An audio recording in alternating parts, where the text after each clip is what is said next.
बीज का बड़ा मुद्दा इसलिए भी है कि बीज एक जीवन है। बीज में एक बीज कोई एक तरह से व्यापार की चीज़ नहीं है। बीज को हम कोई किसी फैक्ट्री में नहीं बना सकते हैं। और ये जो हज़ारों साल से जो बीज चल के आए, ये ज़्यादा कारगर हैं बजाय जो हाइब्रिड बीज आते हैं या आज जीएम बीज आ रहे हैं। ये एक तरह से पारंपरिक बीजों का मुकाबला नहीं कर सकते हैं। और अगर किसान के हाथ से बीज गया तो समझो किसान की आज़ादी भी गई। और आज सबसे पहले किसान के हाथ से बीज छीना जा रहा है।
मेरी शादी हाँ। मेरे शादी को तो कितने साल हो गए। मैं उस समय, अब आप लगा लो, मैं 13 साल की थी जब मेरी शादी हुई। तो अभी तो मैं 72 साल की हो गई ना। तो इतना साल हो गए मेरी शादी को। तो छोटे छोटे से पहले थे तो माँ बापों की याद भी आती थी। और तो यहाँ काम भी करना पड़ता था। जब काम करते करते कभी कभी नींद भी आ जाती थी। तो ऐसे चलते चलते पहले सुबह उठ के कूट के आके फिर वह पानी नीचे, वो जंगल है जो नीचे वाला पानी, वहाँ से पानी लाना। फिर पानी ला के 11 गाय भैंस बैलों का गोबर साफ करो, वो टोकरी में सिर में उठा के खेत में ले जाओ। खेत में डाल के कभी कभी तो जितना खेत है हमारे इधर, हमारे ससुरालों, सब हमने ये गैंती फोड़ा होता है ना, इससे खोदा, तब खेत बनाया। अंधेरे में फिर अपने घर आते थे। घर आके फिर रोटी बनाओ, खा पी, बड़ा परिवार है उनको खिला पिला के फिर बर्तन उर्तन साफ करके तो 2 घंटा सोना मिलता था। फिर पानी के लिए जाओ, फिर गोबर साफ करने जाओ, फिर ये करो से करो, फिर कूटने जाओ। तो ऐसे काम चलता था। कभी खाने पीने को भी नहीं होता था। तो वही के चलता था। कभी थोड़ी सी 2 करछी भात रोटी झंगोरा ये कुछ भी खा लो, बाकी चलो खेत में।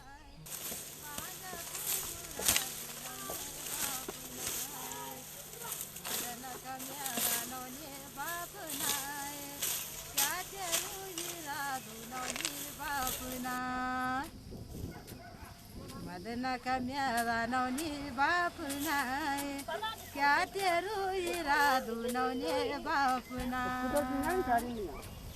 जांगोरू बतेगे नौनी बाप नाय, जांगोरू बतेगी नौनी बाप नाय।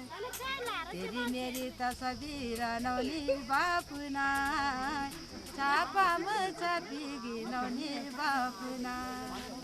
बांझकू बुरा धुनौनी बाप नाय, बांझकू बुरा धुनौनी बाप नाय।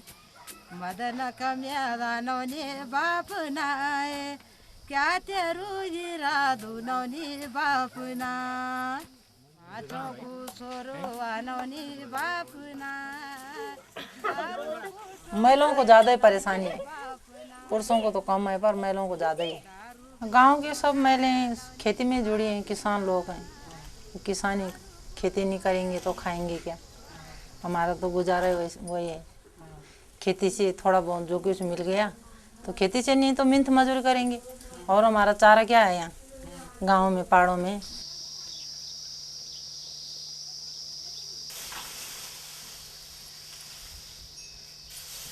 हमारी ज़िंदगी ठीक थी ज़िंदगी। खाना खाते थे, पीते थे, कमाते थे, खेती होती थी, साधारण खाना था। सुने, ये गोभी फोबी अलाना फलाना टमाटर वगैरह ये कुछ नहीं जानते थे उस समय के लोग। तो उस समय खेती करते थे, सब कुछ करते थे। उनका अपना खर्चा कम था। एक कमीज लगाते थे और एक लंगोटा यहाँ पर, लंगोटा, समझे?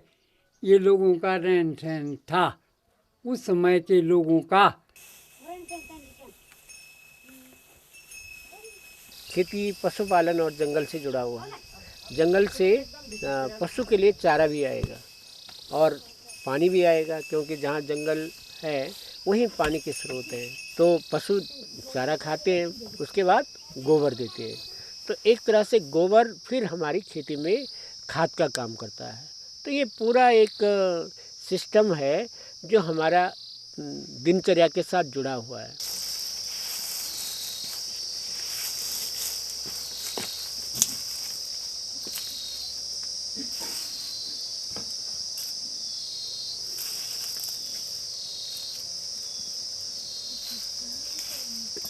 हमारे गढ़वाल में तो पहाड़ में तो महिलाएं ही बीज का रखती हैं संरक्षण।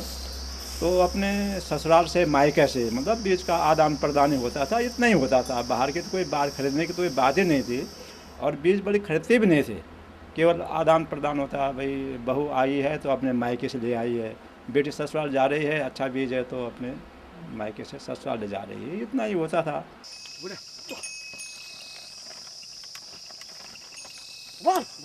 यहाँ पर सिंचित भूमि बहुत कम है, मुश्किल से 15%। उसके अलावा शेष जो है जितना भी है वो सब असिंचित जो भूमि है वो आसमान की बारिश पे निर्भर है। और यहाँ पर खेती करने के जो तौर तरीके हैं वो सब या तो महिलाएं करती हैं, थोड़ा बहुत पुरुष भी करते हैं। और जहाँ तक खेती में हल चलाने की बात तो यहाँ पर बैलों से उसका बैल इस्तेमाल किए जाते हैं, जबकि मैदानों में तो ट्रैक्टर है और दूसरी सारी बहुत सारी चीज़ें।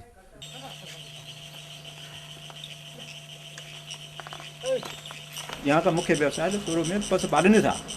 पशुपालन में पशु का व्यापार होता था, भैंस का खरीद फरोख्त होता था, बैलों का होता था, गायों का होता था, बकरियों का होता था। क्योंकि यहाँ पर किसान में बकरी भी पाल रहा है तो भेड़ भी पाल रहा है, गाय भी है, बैल भी है, भैंस भी है।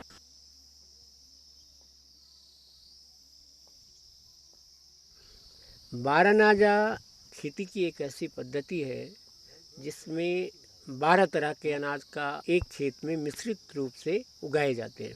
हमारे लिए जितना एक किसान को या एक व्यक्ति को जितना पोषण के लिए चाहिए वो सारी चीज़ें बारहनाजा में उगाई जाती हैं। वो गरीब आदमी भी है जो बाहर से खरीद के नहीं खा सकता है, उसके पोषण के लिए सारी की सारी चीज़ें बारहनाजा में मिल जाती हैं।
पहले तो ऐसे थे साहब कि चाहे कितनी भी भैंस थी, कितनी गाय थी, पहले लोग हमारे यहाँ के लोग दूध नहीं बेचते थे। सब बेचने की जानते ही नहीं थे। और अब तो आधा किलो भी भैंस दूध देगी तो सीधा बेचेंगे लोग हैं। बस इसीलिए तो क्या हो गया ये इतना बदलाव आपको इतना बदलाव आ गया। और क्यों आ गया है बदलाव? बदलाव ये प्रकृति जो है ना, देखा देखी सीखा सीखी, जब हवा चलती है ना तो सब पेड़ पे लगता है, हर चीज़ में लगता है। ऐसा ही हो गया है ना। अब पहले ऐसा था कि लोग बाग पैसे भी कम थे, पैसे नहीं थे पहले, तो लोग ध्यान पशु पे और खेती पे ध्यान देते थे, नौकरी नहीं करते थे। तो इसलिए जो है पहले का लोग अगर रोटी 2 खा ली और 1 किलो दही पी ली तो समझो कि वो मस्त बन गया, पेट भर गया है ना। और आप कहाँ से खाएं?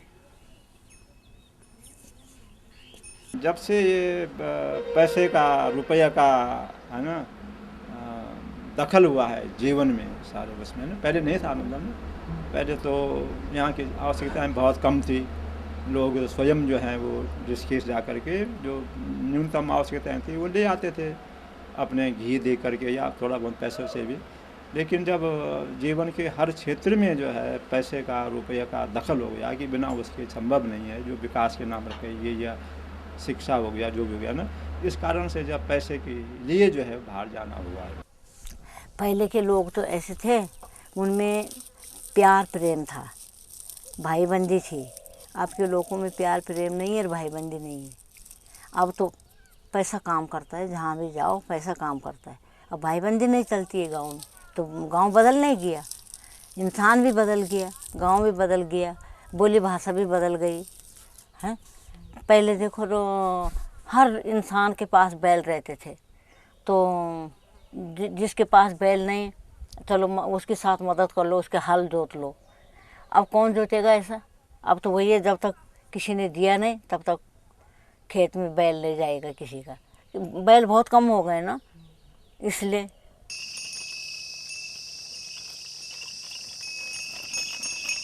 किसान की खेती एक तरह से बिना लागत की थी एक ज़माने में, और या कम लागत की थी। अब सारी चीज़ें लागत ही लागत बढ़ रही हैं खेती के लिए। वो लोग कहते हैं कि आपको बीज भी बाहर का हो गया, खाद की बाहर की हो गई, और नए बीज आए हैं तो उनके साथ एक तरह से दहेज में बीमारियां भी आ जाती हैं। तो कीटनाशक भी उनके हो गए, तो कीटनाशक आए और फिर नए बीज आए तो उनके साथ खरपतवार भी आ गए। तो खरपतवार के लिए वो फिर कीटनाशक या खरपतवार नाशी देना शुरू करते हैं। यानी हर जगह जो है खेती पर लागत बढ़ती जाती है, सारी चीज़ें बढ़ती जाती हैं। सारी 500 रुपये की एक पैकेट आती है सब, और कोई 600 रुपये भी आ जाती है। तो कोई मतलब थर्ड क्वालिटी की होती है 250-300 की, तो वो तो हम दूसरे का किराए का खेत है, इसलिए हम जो है महंगी बीज लेके उसको बो देते हैं। तो हमको राशन भी उधार खाना पड़ता है, तो बाद में हमको कोई कुछ मंडी वाले को देना पड़ता है, कुछ राशन वाले को, और ये दवाई और खाद, ये आजकल हमारे पास पैसा नहीं होता है, ये भी हमको उधार लेना पड़ता है। यानी पहाड़ की एक कहावत है, अपना आलू बाजार बेचार बिराना आलू ठोपड़ा थे जा। अब आप ये देखो, ये कहाँ का नियम है कि किसान खेती कर रहा है और अपने खाने के लिए पैदा न करे। एक पेटी में 20-22 किलो टमाटर आते हैं, 15 रुपए की एक पेटी पड़ती है। और यहाँ से गाड़ी का खर्चा लगा, ज्वालापुर ले गए 25-26 रुपए में पेटी जा रही वहाँ। अब किसान क्या करे, वो दम तोड़ देगा। रेट सही हो गया तो ठीक है, रेट नहीं हो तो जो खेल दिया। खेत वालों को पहले एडवांस देने पड़ते हैं थोड़ा थोड़ा। पुरानी फसलों से अगर बहुत ज़्यादा फायदा हमारा नहीं हो रहा है तो बहुत ज़्यादा घाटा भी नहीं हो रहा है। और नकदी फसलों पे यदि हमारी निर्भरता बढ़ गई तो कहीं ना कहीं हमें जो है अपने हमारी जो आत्मनिर्भरता है, किसान की जो आत्मनिर्भरता है, वो पूरी तरह जो है ख़त्म हो जाएगी। अगर हम देख रहे हैं पूरे दुनिया का, तो ये 3 कंपनी कोई अगर बीज बचाओ आंदोलन के मुद्दे तो यही हैं कि जैसे खेती में एक जो बदलाव आया, बीज बचाओ आंदोलन मूलतः वैसे कैश क्रॉप के खिलाफ है। अगर सारी खेती एक आदमी को ठेके पर दे दो और वो खेती करेगा और हम उसके मजदूर बन जाएंगे। एक फेज भी आ रहा है कि सारी ज़मीन को सरकार एक्वायर कर देगी और किसी बड़े मालदार को, किसी बड़े पूंजीपति को भेज देगी, लीज पे दे देगी और हमारे लिए कहेगी आप थोड़ा पैसा ले लो, लेकिन उससे भी हम उजड़ जाएंगे। और तीसरी बात है कि अगर हम बीजों को बचा के रखे हुए भी हैं, लेकिन अगर हमारे बीज रहे भी। बीज बचाओ आंदोलन तो ये कोशिश कर रहा है कि जो अपने पर्वतीय क्षेत्र में जितने किसान हैं वो ये कह रहे हैं कि जो बीज है यहाँ पर परंपरागत रूप से जो है कुदरती तौर पे जो धरती में खेती में जो उगते आए हैं, वो बीज किसान के पास रहने चाहिए, उसके खेत में रहने चाहिए, उसकी मुट्ठी में रहने चाहिए, उनके बीज भंडार में रहने चाहिए। यदि वो बीज जो है मतलब किसान के हाथ से चला जाएगा और एक कंपनियों के पास या जीन बैंकों के पास या मल्टीनेशनल के पास चला जाएगा, तो वो अपने ढंग से उस पर जो छेड़छाड़ करेंगे। तो हम भी देख रहे हैं कि यहाँ पर एक स्लोगन है, एक नारा है, एक मतलब कहावत है कि पहाड़ की जवानी, पहाड़ का पानी और पहाड़ की जवानी ये पहाड़ के काम नहीं आती है, इसको कैसे रोका जाए। तो हम तो ये भी सोच रहे हैं भाई हम बीज बचाएं, लेकिन किसके लिए बचाएं, ये भी हम सोच रहे हैं कि जब खेती करने वाले नहीं रहेंगे तो हम बीज किस लिए बचाएंगे।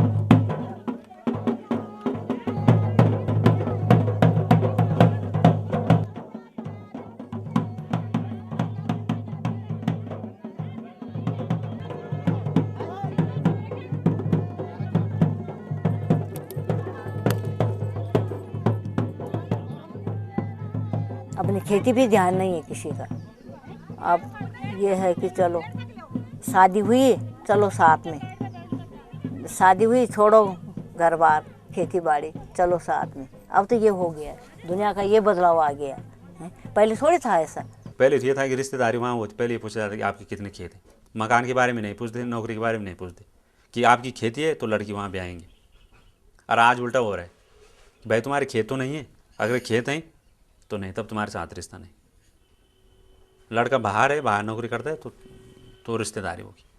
तो अपने देश की खेती में जो पहले घा की कविता थी कि उत्तम खेती मध्यम निश्चित चाकरी विघ्नदान, उसका पूरा उलट हो गया जो है। आज तो लोग है कि जो मतलब कि जो लोग जो कारोबार में या बिजनेस में या बाहर विदेश में जा रहे हैं या चाहे होटल इंडस्ट्री में जा रहे हैं, पैसा है जो है। खेती में जोत बिखर गई, संयुक्त परिवार टूट रहे हैं, उस पर काम करने वाले को न तो सरकार अच्छा मान रही है, न घर परिवार वाले और अच्छा मान रहे थे। इसलिए लगातार खेती पे जो लोगों की दिलचस्पी या घट रही जो है। दी गति बैसाख सुरमा मेरा मुलुक में आए जई,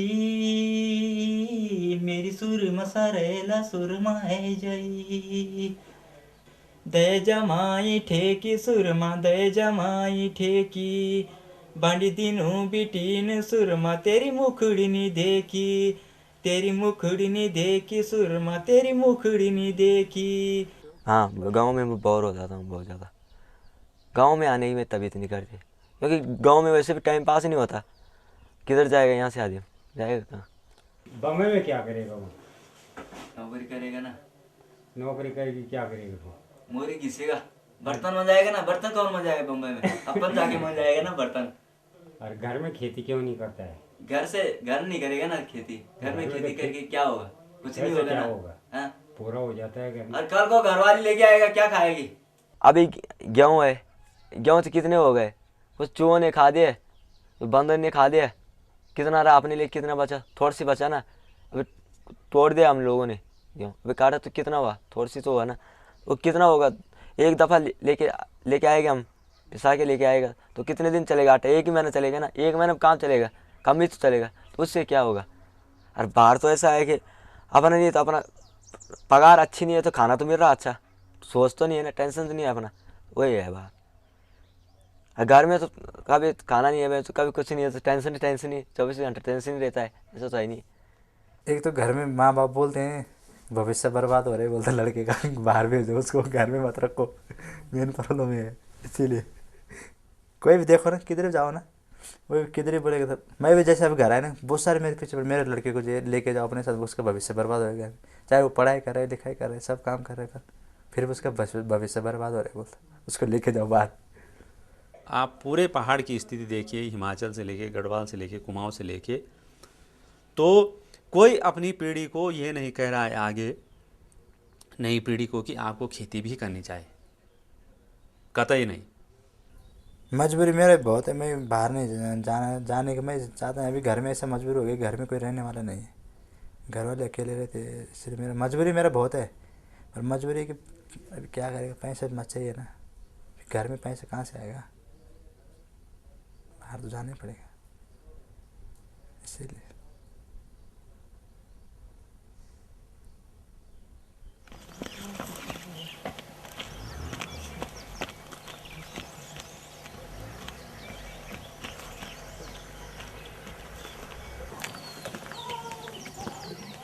चलो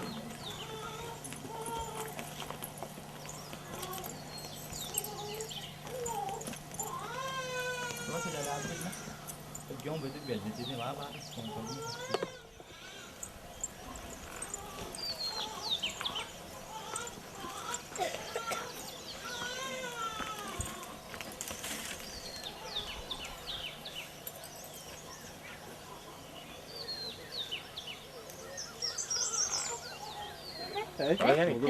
दोनों बेटी अच्छा भाई जतवा फोन करता हूँ। जब फोन करो यहाँ तो यहाँ समझ ठीक है यहाँ नहीं, मैं वो बताऊँगा। ठीक है राजवीर, कल से फोन करिए, फोन करते रहे, उसको जरा समझा।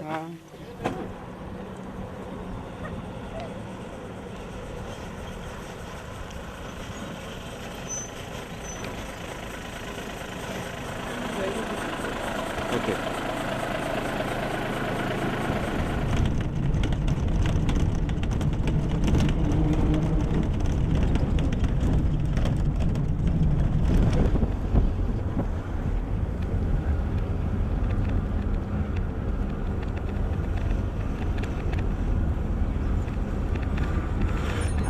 और कौन से उसने हमें थोड़ा करनी है नौकरी, बाद में तो यहाँ ही आना है ना। ये तो अपनी जन्म भूमि है, ये थोड़ा छोड़ सकता है कोई, है ना। वो तो तभी तक है जब तक गड्डी चल रही है ना, है। जब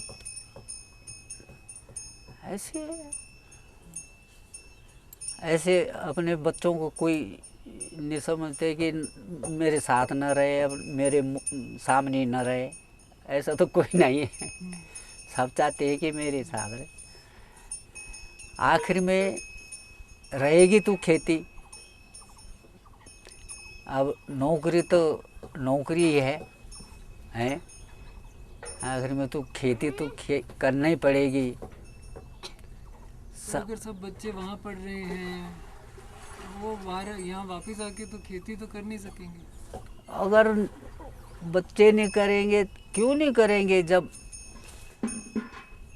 पेट के लिए नहीं होगा तो करेंगे। अगर हाँ कहीं नौकरी पे फंस गया, कहीं अच्छी नौकरी मिल गई, तब तो खैर नहीं कर सकते। लेकिन जब नौकरी नहीं लगेगी तो फिर यहीं तो आना है उन्होंने, हैं। चाहे कैसे भी फिर जन्म भूमि तो यही है। सबने पक्के मकान बना लिए हैं, मैं नहीं बनाती। मेरे आगे कोई बेटा तो है नहीं, बेटी है, अपने अपने घरों में है। क्या करूं पक्का मकान बना के, मेरे लिए ये बहुत है। आज के साल के कल के साल तो बुढ़ा चला जाएगा, फिर 2-3 साल के बाद मैं चले जाऊंगी, तो क्या करना है, किसके लिए बनाना है पक्का मकान? ठीक है, मेरे लिए ये झोपड़ी। अब जो रहेगा वो पक्का बनाए, वो कच्चा बनाए, वो इसी को तोड़े। बड़ी वाली यह है, ये बड़ी वाली लड़की की छोटी लड़की है, ये उसका आदमी है, और ये छोटी वाली है।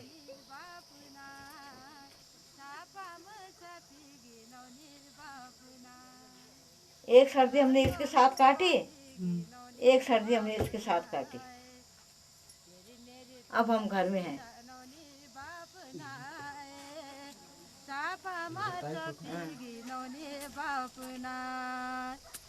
बाजाको बुरा धुनौनी बापनाय, बाजाको बुरा धुनौनी बापनाय, मदन कम्यादा नौनी बापनाय, क्या तेरू हीरा धुनौनी बापनाय, मदन कम्यादा नौनी बापनाय, क्या तेरू हीरा धुनौनी बापनाय, जांगोरू बापे गिनौनी बापनाय, जांगोरू बापी नौनी बापनाय, तेरी मेरी तस्वीर नौनी बापनाय, छापा में छापी गिनौनी बापनाय, तेरी मेरी तस्वीर नौनी बापनाय, छापा में छापी गिनौनी बापनाय, बाजाको बुरा धुनौनी बापनाय, बाजाको बुरा धुनौनी बापनाय, मदन कम्यादा नौनी बापनाय, क्या तेरू हीरा धुनौनी बापनाय, मदन कम्यादा नौनी बापनाय, क्या तेरू हीरा धुनौनी बापनाय, जांगोरू बापे गिनौनी बापनाय, जांगोरू बापी नौनी बापनाय, तेरी मेरी तस्वीर नौनी बापनाय, छापा में छापी गिनौनी बापनाय, तेरी मेरी तस्वीर नौनी बापनाय, छापा में छापी गिनौनी बापनाय।